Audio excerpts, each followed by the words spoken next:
Good morning. Morning, Sarji. Good morning.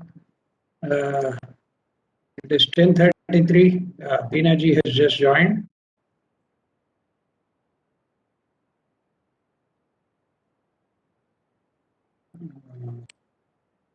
Yeah, Sorry. shall we begin the prayer? Yes. Oh, hidden life, vibrant in every atom. Oh, hidden light, shining in every creature.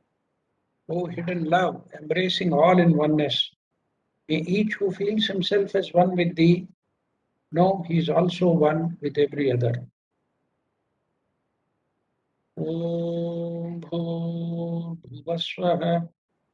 Om Tatsaviturvarenyam. Bhargo Devasya धियो यो नः प्रचोदयात्. ॐ भूर्भुवस्वः. ॐ तत्सवितुर्वरेण्यं भर्गो देवस्य धीमहि धियो यो नः प्रचोदयात्. ॐ भूर्भुवस्वः. ॐ तत्सवितुर्वरेण्यं भर्गो देवस्य धीमहि धियो यो नः प्रचोदयात्. ॐ असतो मा सद्गमय तमसो मा ज्योतिर्गमय मृत्योर्मा मृतङ्गमय. ॐ शान्ति शान्ति शान्तिः. So we will start with the 14th verse number 14. And again, I think 15, 16, 17, 18, he has combined all of them and has given a commentary together. Maybe very brief commentary for 15 and after 18. We will first do the 14th one. Sarvatah Panipadam Tat Sarvatokshi Shiromukham Sarvatah Shrutimalloke Sarvamavritya Tishtati. Its hands and feet everywhere its eyes and heads and mouth, its hearing ears everywhere in the world, enveloping all does that dwell. Brahman is that which is transcendent and that which is universal. It is the free spirit who supports in front the play of soul with nature and assures behind their imperishable oneness. It is at once the mutable and the immutable, the all that is the one. A spirit who immeasurably fills and surrounds all this movement with himself. For indeed, the movement too is himself, and who throws on all that is finite the splendor of his garment of infinity, a bodiless and million-bodied spirit whose hands of strength and feet of swiftness are on every side of us, whose heads and eyes and faces are those innumerable visages which we see wherever we turn, whose ear is everywhere listening to the silence of eternity and the music of the worlds, is the universal being in whose embrace we live. Very poetic indeed. The commentary of Sri Aurobindo is indeed very poetic. Now, after having very clearly stated that what is noble is none other than the Brahman. See, we have seen last time that there are several things which the senses try to know and the mind tries to grasp and accumulate knowledge and experience and memory and all that. But what exactly is the knowable or what is to be known is very clearly given to us as that which is the supreme Brahman without a beginning. And it is said to be neither existent nor non-existent. Na sat tan nasaduchyate. And he has also indicated what will be the consequence of knowing the Brahman. This is from a worldly point of view. For our understanding, he gives a statement, he makes a mention that the consequence of knowing that Brahman is that one tastes that immortality. Amrutamasmriti. Yad jnatva amrutamasmriti. Having known which, one tastes immortality. So that is the consequence of knowing this Brahman. And the Brahman alone is something which is to be known. Nothing else is there. Because everything else is a part of it. To confirm that idea, to re-establish the idea that the Brahman is everything and everywhere, he elaborates that particular point in this verse and says, Sarvatah Panipadam. Everywhere you find his hands and feet. Restricting it to hands and feet is only a figure of speech. It includes all the 5 instruments of action. Vak, Pani, Pada, Vayu and Upastha. The speech, hands, feet, the excretory organs and the generative organs. Panipadam means all these together. And it has heads, eyes and faces everywhere.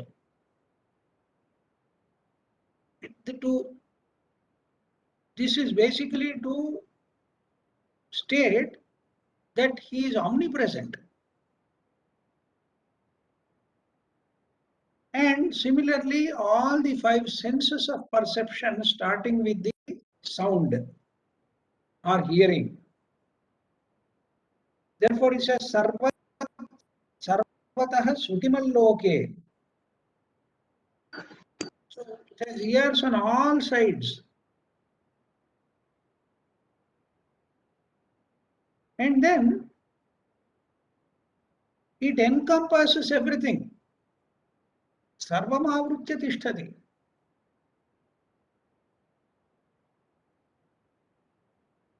So this particular verse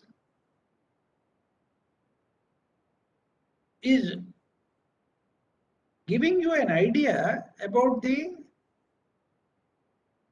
omnipresence, omniscience and omnipotence of that Brahman which is the noble.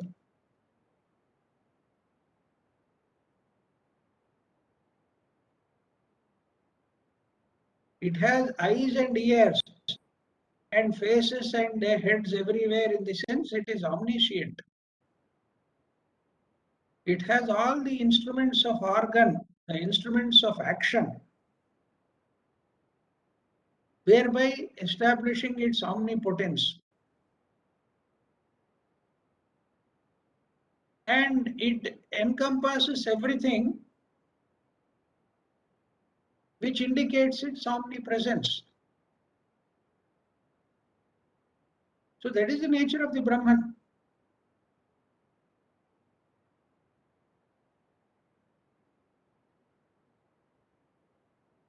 Another important aspect that is to be understood here in this context is that it has a kind of a dual role to play.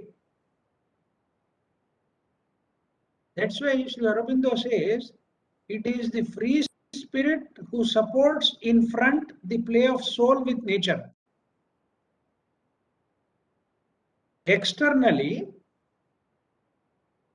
it is that free spirit which supports the play of the soul with nature, with the individual with the nature, which is going on, and assures behind their imperishable oneness. Here you see the multiplicity, and at the back of it, it is unity. That is why the very first statement of Sri Aurobindo is that it is both transcendent and universal. It is transcendent and immanent.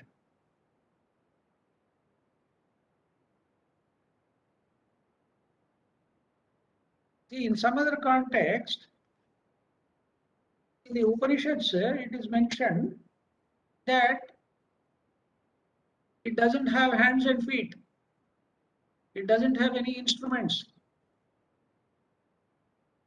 Here it says it has instruments everywhere. Instruments everywhere is all of us. We are a part of that Brahman, and we have all these organs of perception, organs of action, and the whole embodiment is available. And he is operating through this, therefore he is everywhere, universally present in that multiplicity. Then at the same time,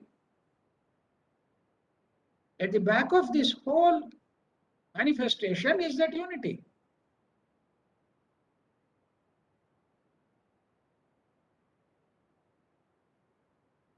And when we see the interaction of the individual with the nature, we see the mutability of it. But behind this is the immutable spirit, immutable oneness. That is why Sri Aurobindo says it is at once the mutable and the immutable, the all that is one.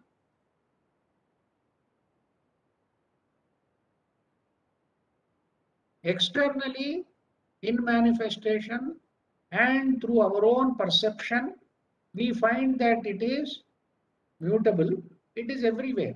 See, even a semblance of sensitivity in us reveals to us this universal principle.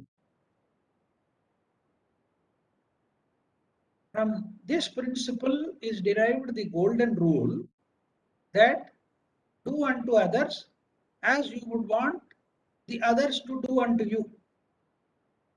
The reason behind this is that I recognize the same life principle operating through everybody and everything in nature.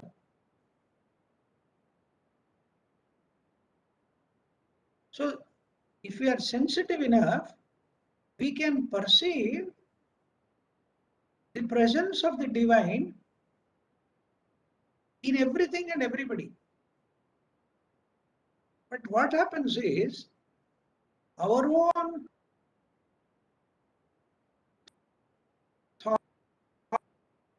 thoughts, our own emotions, our own feelings, our own desires, our own, issues and instruments of which have a craving for certain things. We actually narrow it down to such an extent that we don't mind not only harming but killing the other person also.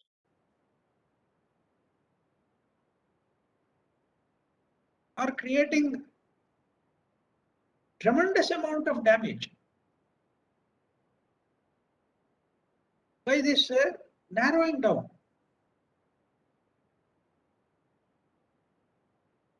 So that means we have lost all sensitivity. If we are sensitive enough, see, nobody needs to think in terms of liberation, moksha, going beyond this and something happen. Nothing happens. See, like the story of the Zen master, when he began as a young monk, a villager used to see him washing his utensils in the stream nearby. Then after a long period of 30 years, the same villager requests the Zen master and says, now I am told that you are a liberated person, that you have realized the ultimate truth. Now what do you do now? The Zen master very beautifully said, I wash the utensils better now. So outwardly, don't expect some miracle to happen and one being totally thrown out of this whole system and you go somewhere and something happens to one person. No. Person continues to remain in this world, continues to be associated with everything around him, but his whole perception, the whole dimension of his life changes. So he becomes tremendously sensitive to the whole thing. So see,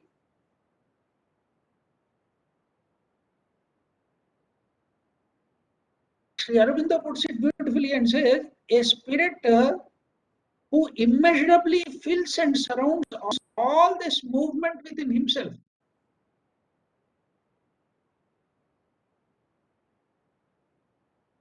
What is the change that has happened now? That spirit immeasurably fills and surrounds all the movement within himself.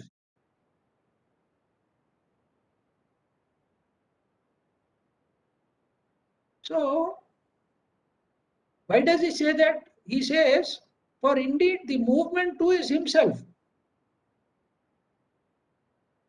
and who throws on all that is finite the splendor of his garment of infinity.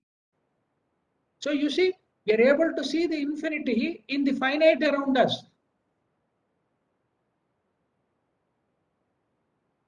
A bodiless and million-bodied spirit. It is bodiless. It has no instruments of its own. At the same time, it is million-bodied or billion-bodied in every individual. He is there. And he adds this beautifully and says, whose hands of strength and the feet of swiftness are on every side of us. So there is that swiftness of movement and that strength. Hands symbolize the strength and the feet symbolize the swiftness which is there in the cosmic manifestation, the whole of the cosmos. So these organs or these instruments are shown as symbols or agents through whom the infinite operates.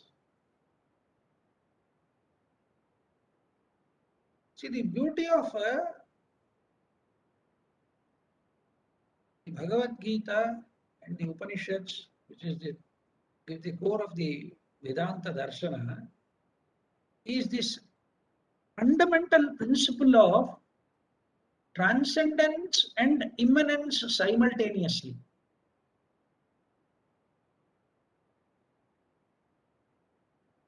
So it becomes easy for one to know and attain also. If he were to be, or if that Brahman were to be wholly transcendent, there won't be any link or channel to connect. If something totally outside of manifestation, how do you connect to it? There is a connecting principle which says that the transcendent is also immanent. And the beautiful illustration which you repeatedly find in Vedanta is that of Akasha. This principle is something which was never understood by any other culture. The principle of Akasha. Even now we don't understand the nature of Akasha actually.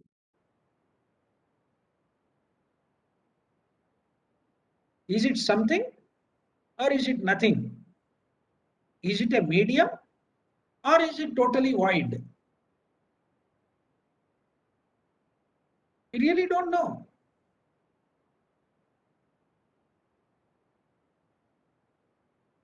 How is something transmitted in vacuum? We really don't know. In fact, the sunlight travels mostly through vacuum of the space, but at the same time it is transmitting light and heat. So how can something be transmitted in a void? But it is happening. The fact of the matter is it is happening. So there we can imagine that there is a medium. But what is the nature of that medium? We don't know. Because it is not physical.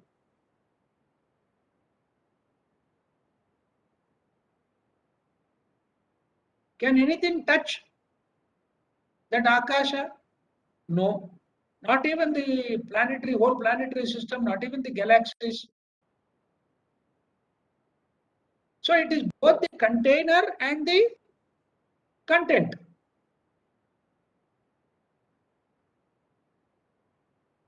It contains everything and therefore it becomes a container. But without the content, there won't be any container. So the nature of this Akasha is something which is very profound.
This was our primary discovery. Ancient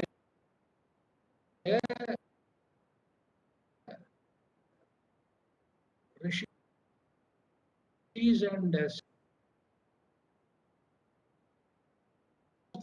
tattva called Akasha.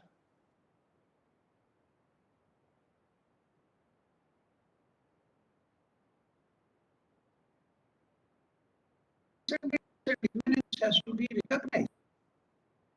It is important for us. We waste all our life striving for liberation. But liberation is something for which you can never strive. It is only a question of perception, it's a question of understanding. So, everywhere, the innumerable visages, faces, heads, eyes are visible to us. That's why he says, whose heads and eyes and faces are those innumerable visages which we see wherever we turn. That is how intimately we are connected to everything. Again, to recall a statement of Professor Ravi Ravindra, the wholly other is intimately oneself.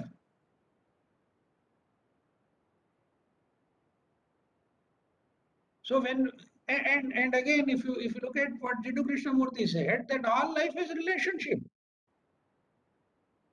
Do we see that we are connected to everything around us, everybody around us? Whether you like that person or you don't like that person, whether you detest him or despise him or hate him or love him or you do whatever it is, that is immaterial. But are you not connected?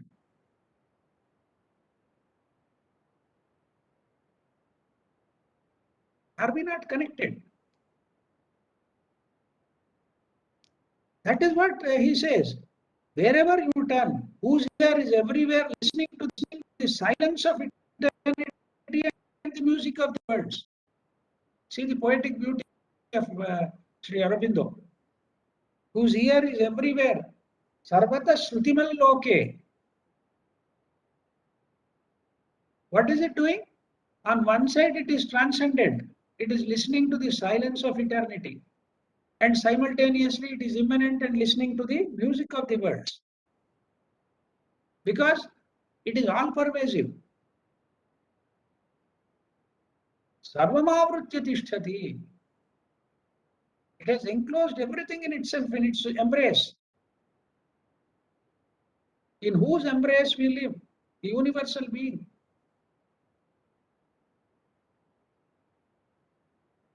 See the beauty of that expression.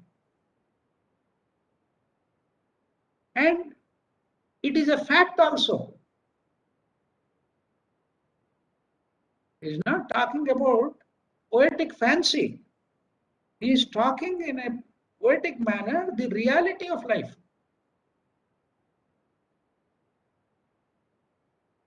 So does it make any sense to be divisive by nature? To look at everything as me and the not me? That's a part of the biggest ignorance.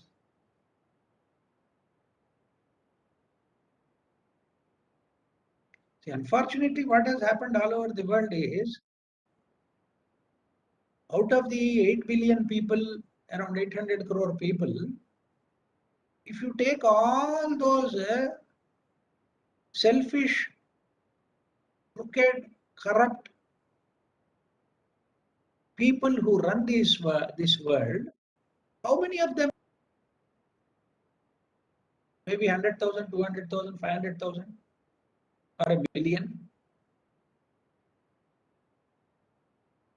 Out of 800,000 million, all these fellows put together, maybe a million or 2 billion people, for their own selfish reason, they have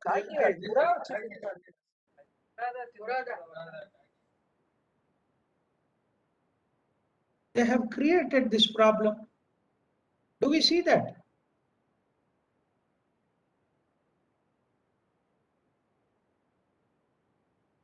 Now, sometimes I was in some other context, I was asking the same question. See, why do we become like this as adults? Why do we become aggressive, violent, parochial, regional? Why have we created these barriers?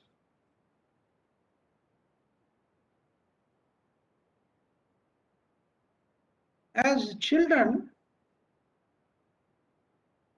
they are so innocent, they are so, full of life.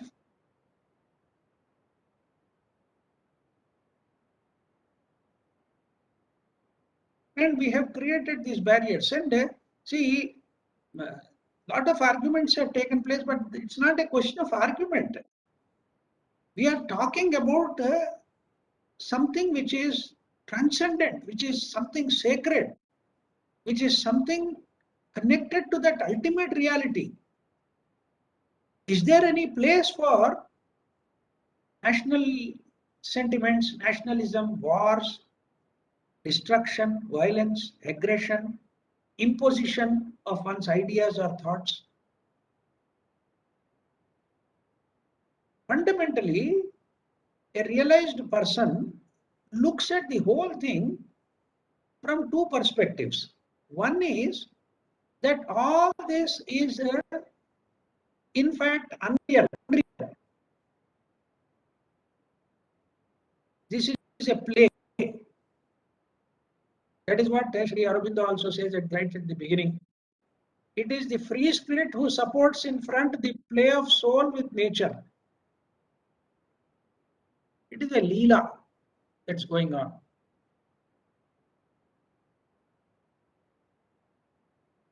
That is the perception of somebody who has seen that transcendent reality or come to that realization of that transcendent reality.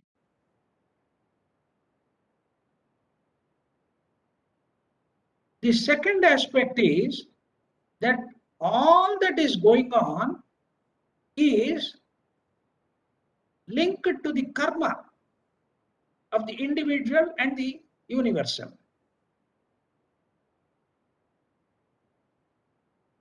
We have brought it upon ourselves. A person is born in a certain place at a certain time to a certain parents in a certain environment is a karmic aspect.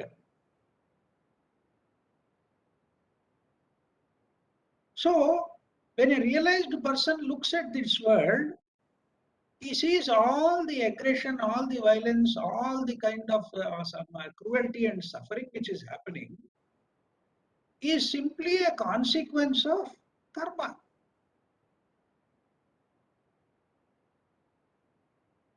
Knowing which, one would not like to interfere in the process, because by interfering in this process, one will only be aggravating it.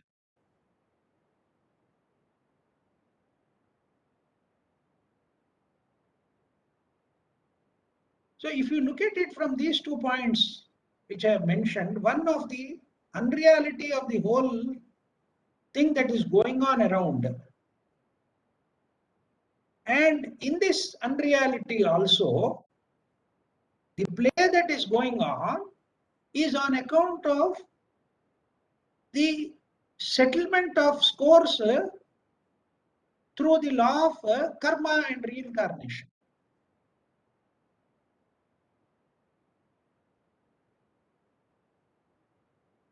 Why is it that certain civilizations have suffered at the hands of alien civilizations or people is only on account of karma, number one. Number two, the Indic civilization, the civilization of this Bharatavarsha or Bharatakhanda, has realized that physical life has very little meaning in itself. Physical life is to be lived for a higher purpose, not for its own purpose. This is something which has been superimposed on us. That physical life is very important, enjoyment is very important. Being one with this whole physical aspect of nature is what we are meant for.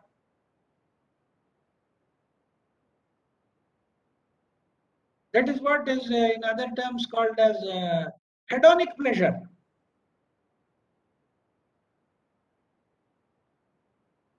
We are after that kind of enjoyment and entertainment and involvement because we consider this to be real, and apparently this seems to be the main purpose of life. What is the purpose of life other than enjoyment? Enjoyment in what sense? Physical gratification, sensual gratification, mental gratification. But is that all? recognized long back that this is not it.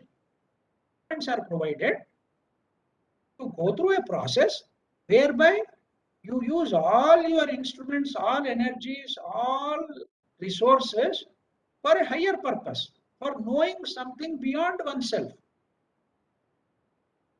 Because that is there. Nobody can deny the presence of the divinity if he is even very nominally sensitive.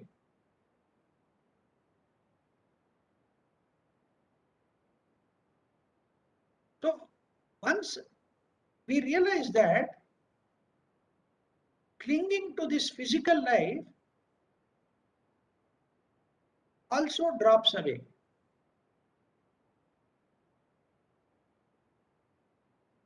Don't give too much of importance, too much of holding on to our own life and the lives of our own near and dear from a physical perspective. So when you see, as Jiddu Krishnamurti says, life, love and death, all three are one. They are not separate. Because it is everywhere. It's all pervading. And that's what you are able to see actually. If I refuse to see, that's a different matter altogether. If I close my eyes and become voluntarily blind to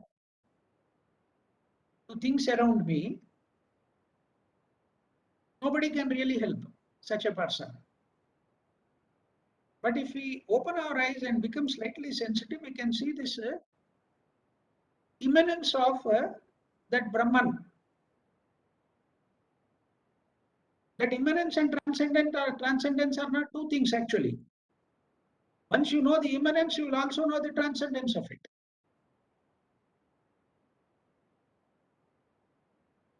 So the very perception should lead to the dropping of this whole involvement. It takes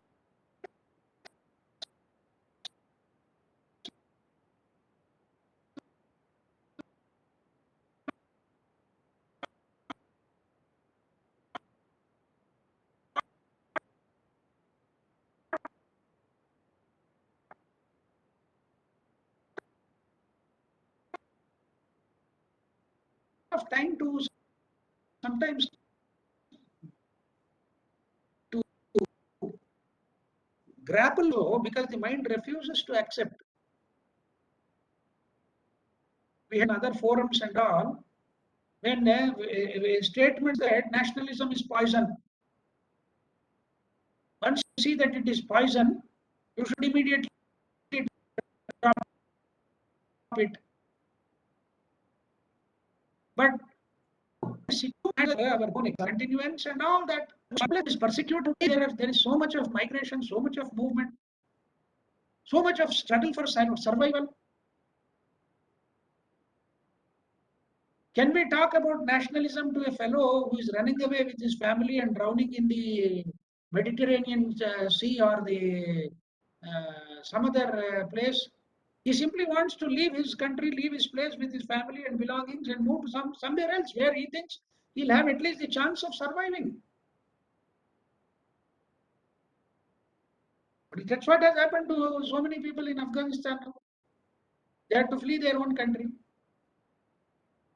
For such a person, does the ideal of nationalism make any sense?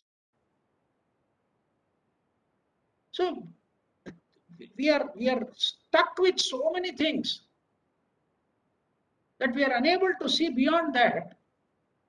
And when we are in that situation, how can we come to this profound truth of the presence of the divine in everything?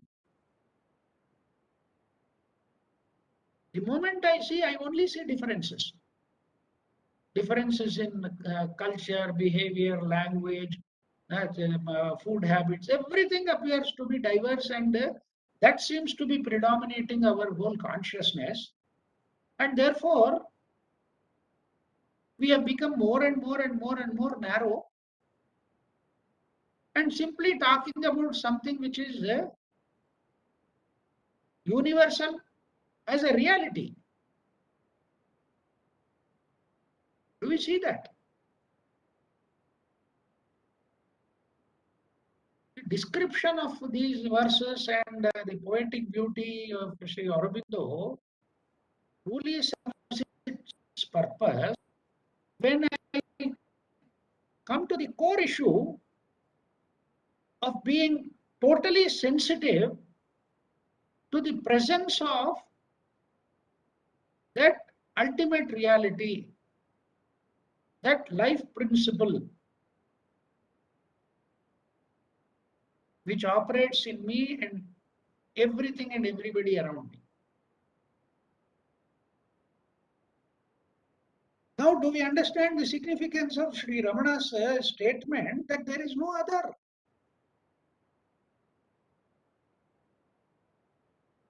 How can there be anybody other than you?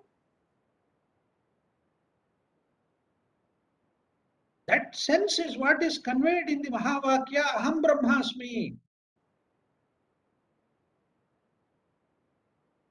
I am none other than that Brahman. This individual consciousness which I am identifying as the Atma is also Brahman. I am Atma, Brahma. Sarvam Khalvidam Brahma. Everything indeed is Brahman.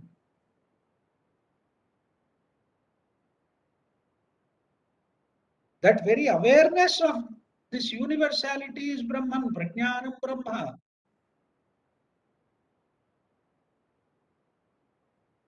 And you are no different from it. Tattvamasi. Thou art that. If you are trying to look at it as something outside you, that outside you is also you. That also is you. So the basis of all the Mahavakyas becomes very clear, provided we are sensitive to the whole system of manifestation in which that divine presence is all pervasive and all embracing. That is the fundamental aspect which we need to understand here. Otherwise, what happens is it becomes a kind of a verbal exercise, a play on words, and we are fascinated by the words. If words start fascinating us, it is a sure indication that we have missed the truth. Words are so beautiful. They have expressed it so beautifully. They have given it out in such great poetry. But does it make any sense to us? Does it make any change in our life?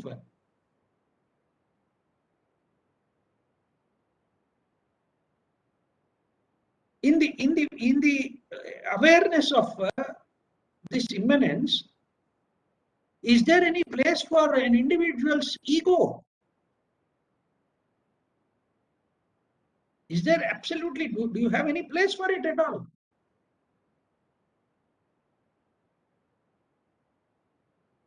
There cannot be a place for that ego at all.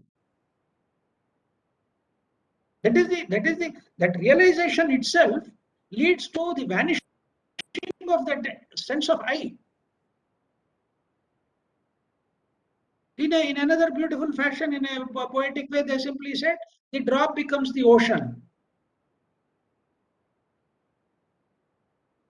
The individual drop of what I thought as the me or the essence of the me, has simply dissolved into the ocean.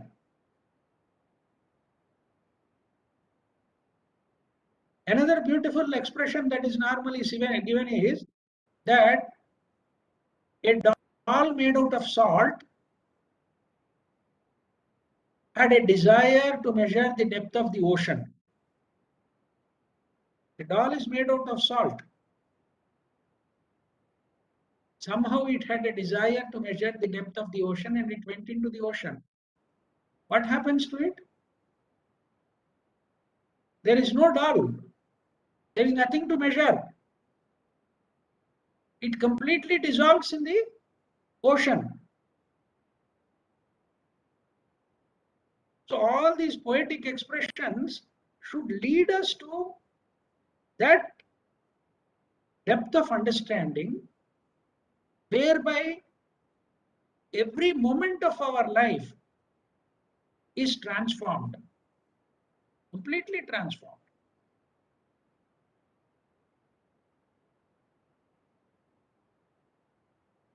Pinaji says, it seems like we learn to live in the moment for every moment of our lives, like the Zen master. Yeah, see, the point is, I would slightly rephrase what you have said, Binaji. See, it's a question of not learning to live every moment, but the very realization of that this universal principle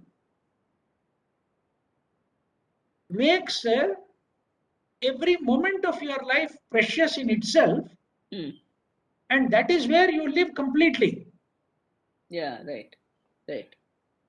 There is no holding on to the past or the future. Yeah. Yeah, absolutely. You understand the subtle difference which I am trying to make by rephrasing it. Yeah. So that is the point I am trying to make. Krishnapani, one more thing I wanted to share was, I was reading The Science and the Sacred, and he talks about the sign of the cross. Right. Horizontal and the vertical. Yeah. And the horizontal being our material existence versus the vertical, which is our spiritual evolution. And the horizontal being a subject to spatio time framework. And, we just go on. But at that intersection between the horizontal and the vertical is this exact point which you are talking about here, which is that we live the moment, in that realization. Right? Yes, that's the beauty of it. See, the esoteric significance of the cross is so deep. And in fact, there is a lot of research which has suggested that this cross did not originate with Christianity or Jesus Christ. It has been a sacred symbol for thousands of years before the birth of Christ. Similarly, the swastika. Swastika is also essentially a cross, which is rotating. When it starts rotating, it appears as though it is giving out arms. It's as though some the rotating speed gives an illusion that it is extended. It has some extensions to that edges of the cross. So there's this symbol. Yeah. It also looks circular, which is against that whole principle of a horizontal spatio-time framework versus a circular, which is what we believe, right? A lot of material is available. I think there is a book by C.W. Leadbeater on this, published by the Theosophical Publishing House. Really? On all this symbology. The Science of the Sacraments or something, if I remember the name of the book right. Science of the Sacrament. Okay. And so many other references are also there about it. So anyway, the whole point is this.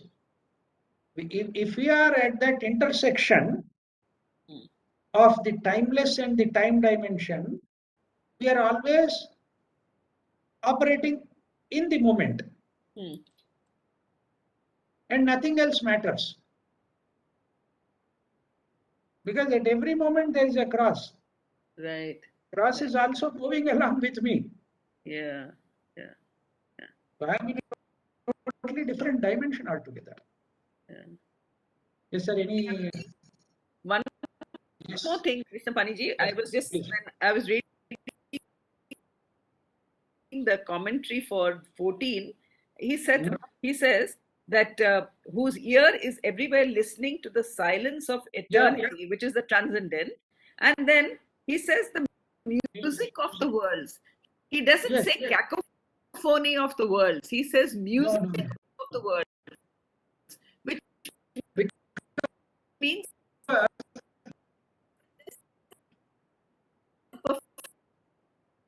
perfection.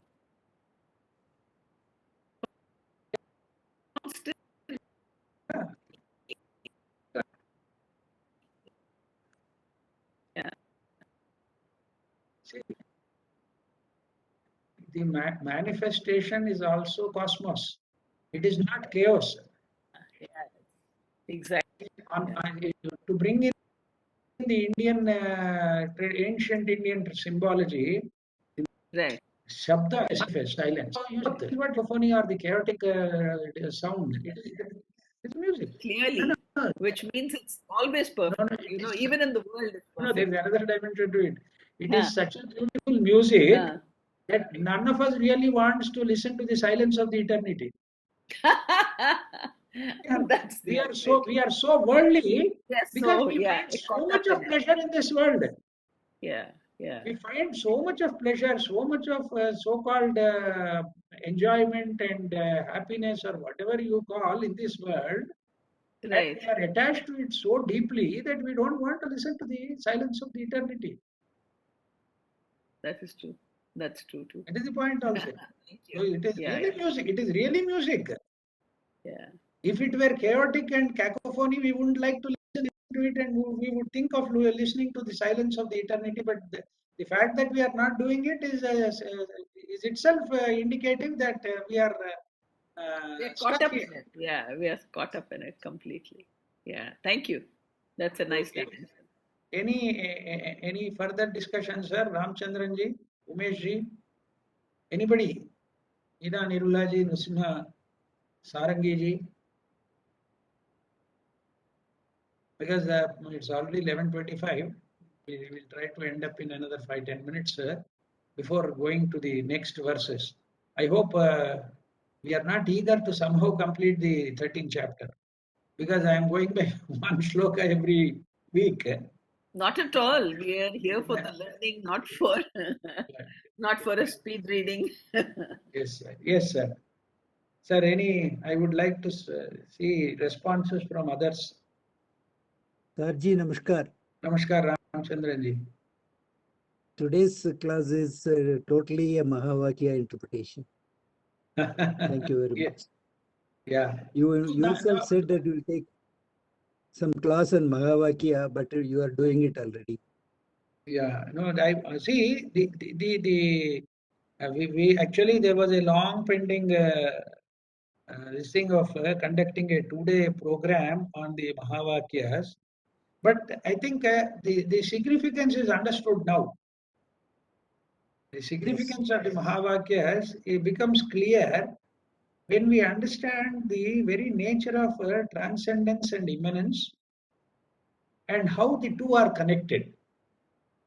And how it is related to the world events today. Yes, yes. That's more important. That's the important part of it. Yes, you're right. Thank you, sir. Thank you. Anybody else? Umesh ji? Yes, sir. Yes, sir. Sir, this Mahavakyas, as we call it, it Ah, is very good to know about it, but I trust it should happen. You cannot grasp it. You cannot have it. no. It's not doing of it. It must just happen. And in order to See, happen, I think I go back to what you used to say and you continue to say is we should rise by purification and rest whatever has to happen will happen by the grace. I think right. as this human body and mind, we can only our effort sadhana is to do purification. That's all. I And in the think beyond process, that, and in the process, exhaustion of karma. yes, I mean purification simply would sort of eliminate new karmas, hopefully. Yes. Now, So, I want to make one more observation regarding the Mahavakyas is these Mahavakyas are expressions of the great sages and saints which have come out spontaneously based upon their direct perception. They did not sit down and coin these words and then make this sentence, Prajnanam Brahma, Aham Brahmasmi, Tattvamasi, Ayam Atma Brahma, Sarvam Khalvidam Brahma. No, they did not sit down and write these statements. They were expressions of spontaneity, which has effortlessly come out through that realization. That is what is to be understood. They did not yes, simply that say that I want to make a statement and I want to make this a Mahavakya and take it that way. No. that precisely what I actually meant. That this Yes. Mahavakya, that becomes experience only when you achieve that status. Until then, there is no. It is not there. You are just still continue with the same human body. It's only a description. It is only a description. Only when you transcend, like as you said, those sages who transcended, they could Yes. come up spontaneously. Absolutely. So until then, is some target that we look up to. Yes. And there is one thing more I thought I would check with you, which probably is out of context. Some the Bhagavad Gita that we are studying, we are reading commentary of different sages and rishis and the learned people. But when actually that happened, when Lord Krishna was singing the Gita to Arjuna, he must have done in those slokas in Sanskrit. There was no abhyasa, there is no lecture on it. So, is that right? See, it was conveyed at a plane of consciousness totally different from the physical plane.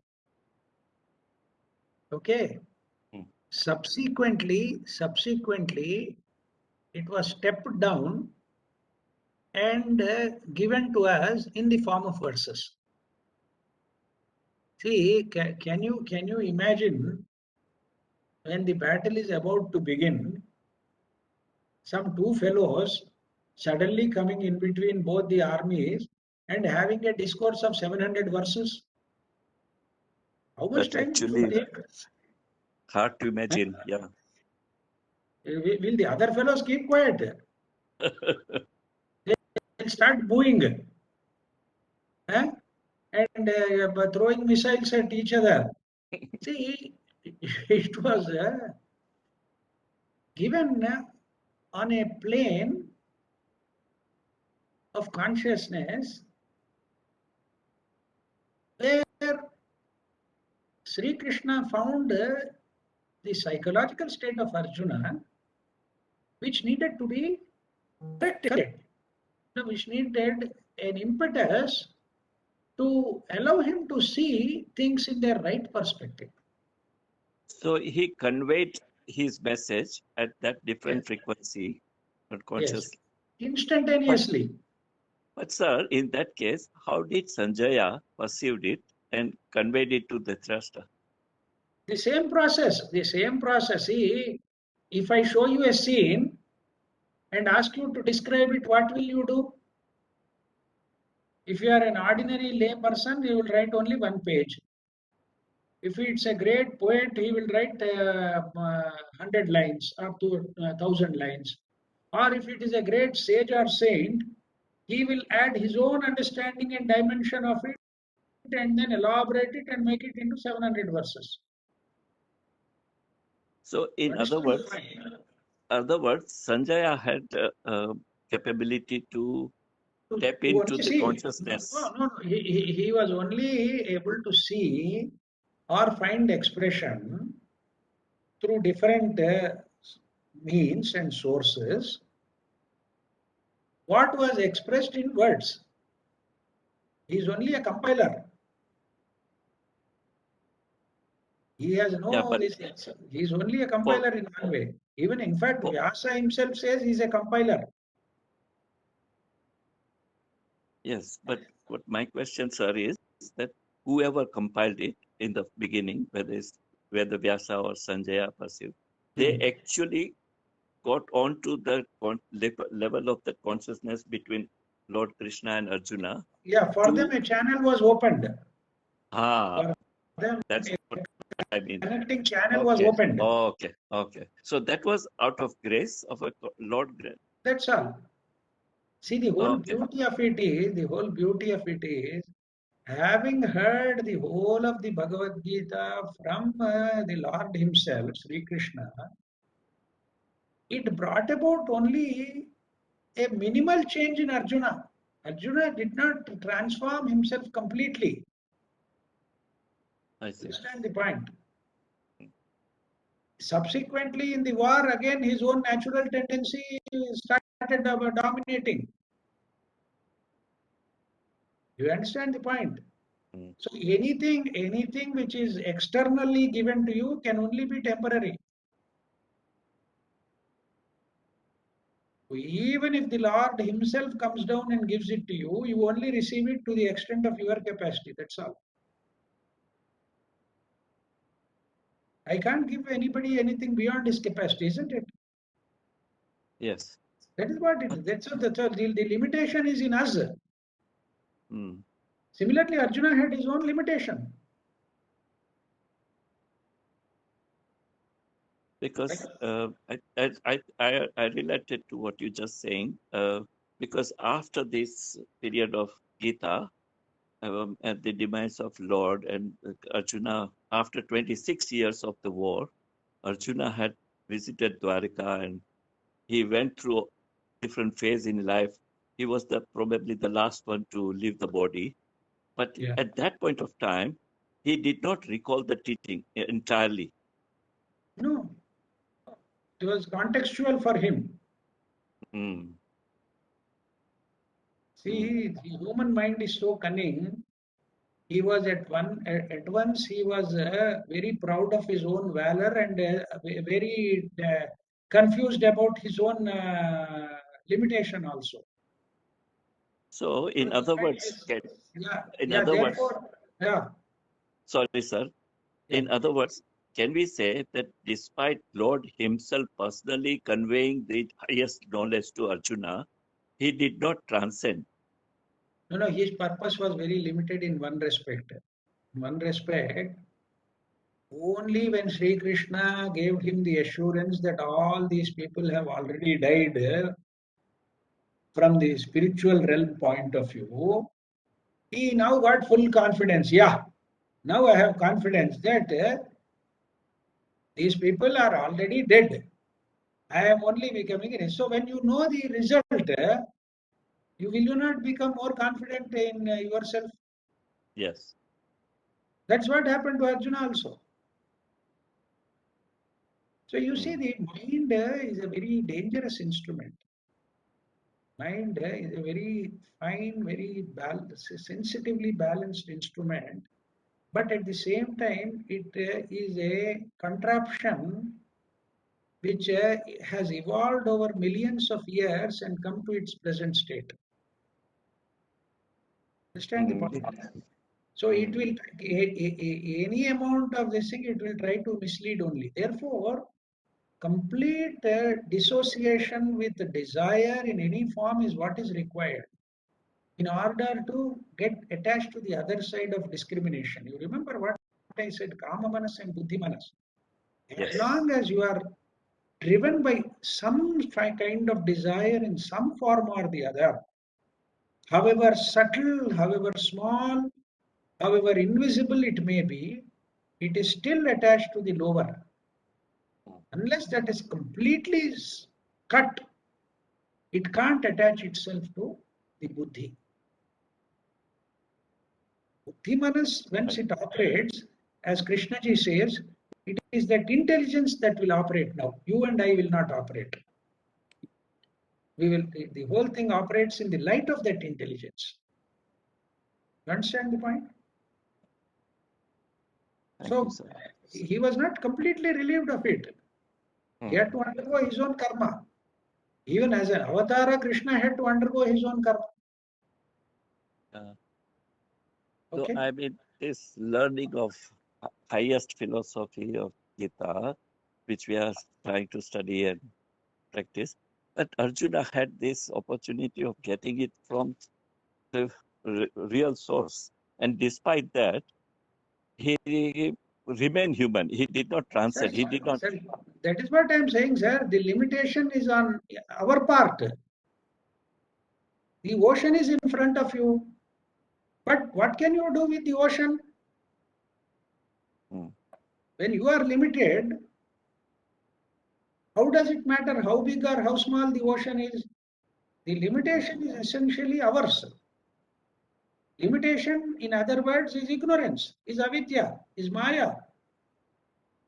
So unless I break those shackles and I come out of that limitation, I can never understand the infinite. I can never understand the unlimited. I can never comprehend the transcendent in any manner whatsoever. But this fact, It is removal of that ignorance. It is the removal of that limitation is what is required. yes. Yeah, I think we should.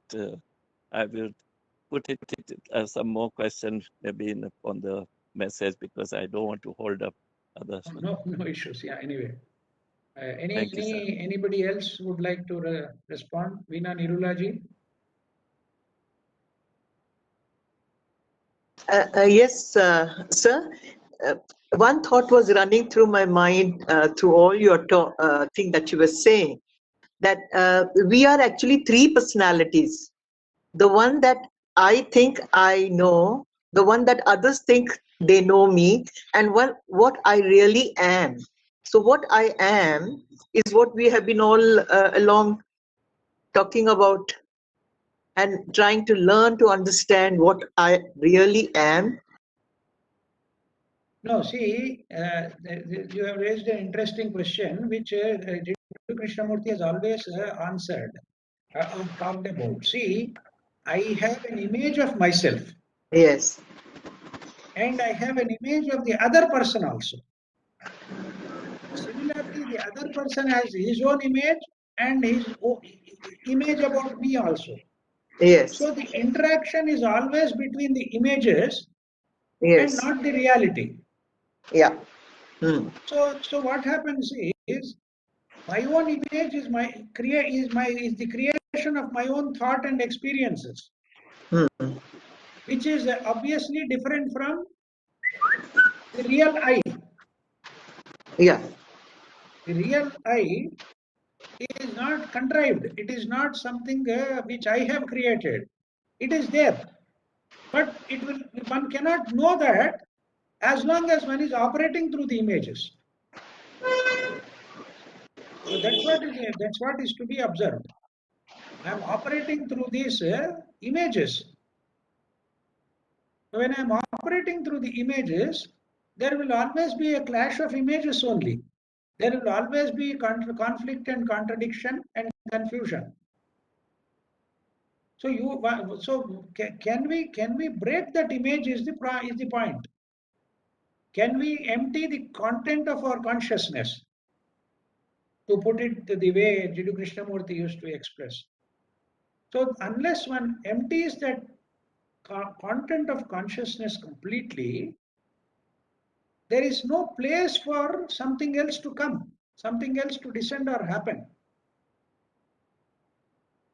So in order to come to our true self and realize that this Atman is Brahman or that I am Brahman, one has to break this image completely, which is a contrivance of the mind.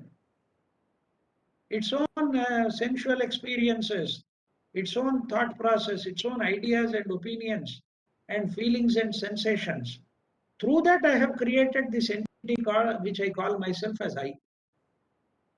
That is the important part of it. One has to realize that. So, as you rightly said, there appear to be these three things, but essentially it is my own image, which is creating images about others, and the others are also creating their own image and image about others, and there is always, that's why there is no true relationship.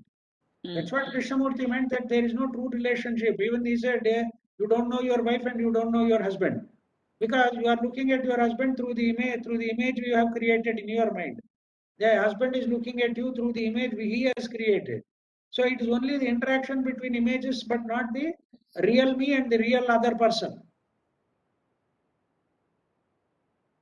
So that is the significant part of the whole game which the mind plays with us. But if there's if there's an interaction between the real people, there won't be any interaction. No, there won't be any interaction. There will be a silent discourse. Silence, yeah. And there will be only that flow of compassion and love. Right, correct. Understand the point? You don't need communication at all. Yeah, absolutely. Don't need communication at all. There is that flow of compassion and love, which makes everything clear. So is that the way the karmas are created, because of this false image? Okay, yeah. Obviously, see, we are involved in something which is non-real. The world is a world of our own making, of our own creation.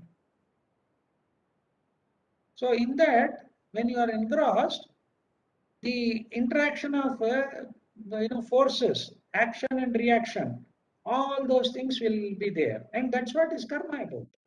Therefore, they have now called it as the web of karma. Karma is no longer individual also. It is only individual where there are very strong bondages, like wife and husband, children, and very close bonds which are created. There can be an individual interaction, but generally it is the web of karma. That's why we are caught in this web. And added to this, that we have this World Wide Web also. We are caught in that World Wide Web virtual world also. Krishapani ji, yes, I was reading Radhakrishnan's commentary, and I wanted to just clarify one thing. He says, for the 14th verse, he says, he appears to have the qualities of all the senses and yet is without any of the senses. Right. Unattached and yet supporting all. Free from the gunas, dispositions of Prakriti, and yet enjoying them. Why does he say yet enjoying them? Because he is immanent. Are you not enjoying? Okay. In the material, in that configuration. I didn't want to go into that aspect of it, but on this particular verse, there is a beautiful commentary of Adi Shankara also. I will only mention one particular aspect where he talks about the whole unreality of this world, Nishprapancha. Pancha is the world. Nishprapancha, he says the acosmic or the unreality of this, because there are two aspects, Adhyaropa and Apavada. He uses these two terms. Adhyaropa is superimposition and Apavada is sublation or negation. Okay. In fact, Radhakrishnan gives a translation of some parts of the commentary by Adi Shankara. He talks about these two things. Adhyaropapavadabhyam nishprapancham prapanchate. What is non-existent is projected as something which is there because of these two things, superimposition and negation of the reality or sublation of the reality. That's what we saw about Maya also. Maya not only covers the truth, but projects the untruth. It has the Avarana Shakti and Vikshepa Shakti. It is the same aspect of it. And therefore, all this is apparent. He doesn't have any instruments, but he appears to be operating through all these instruments. He is not the enjoyer, but he appears to be enjoying through every individual who is in the manifestation. Okay, got it. we also see we can connect it to several things. We are not only connected to the nama and rupa in manifestation. Our mind can recognize only things which have name and form, but there is that asti, Bhati, and priyam. See, something is there. Something appears to be there in reality, and something which is dear to us. Otherwise, we won't be enjoying it and getting stuck to the name and form. Right. The name and form is an objectified aspect of it, and it is there. Why do we get involved with the name and form? Because of the triple aspect of Sat, Chit, and Ananda. Correct. Correct. Okay. Okay, so all these are interconnected, and these ideas, because we are going. See, I wanted to touch upon a deeper aspect of the immanence of this divinity and what is infinite. And can we become sensitive enough to recognize that? That is the only sadhana that can be done. One has to become tremendously sensitive so that one recognizes in a greater and greater manner the immanence of that divinity. I find divinity everywhere. If I am sensitive enough, I find. So that's why you see Krishnaji says, why do we talk about only beauty? Can you be sensitive to ugliness also? Can you appreciate that ugliness also? That squalor also? Why do you want only mountains and hilltops and beautiful trees and clouds and the things like that? Because that's you are trying to be exclusive. But can we be sensitive to the ugliness of it? Can we be sensitive to the cruelty in the other person? Can we be sensitive to the cunningness in myself and in others? Then it reveals a great truth about my own being. That sensitivity reveals so many dimensions of oneself and the world around us. Right. But we are afraid of confronting that the truth about myself. So therefore, I start playing these games. That's the problem. That is the problem. Okay. So if Sarangi ji, anything to say? Suman Goenka ji. Yeah, I'm unable to see any of you, and I think you are all on mute also. So you can kindly unmute yourself if you want to say something, or if nothing much is to be said, we'll close today's session. Krishna Paniji, next week we are going to do 15, all those 5 together. Yeah. Those Yes, three together. 15, 16, 17, 18. Yes, 15, 16, 17, 18. Okay, fine. We can do it together. Okay. Okay. It's a continuation of the same idea. Right. Okay. It's a continuation of the same idea of transcendence and immanence and universality of the whole presence. Okay, sure. Okay. Okay. Thank you so much. So we will close the session. Thank you so much, Krishna Paniji. Thank you. So I'll just recite the Loka Samasta.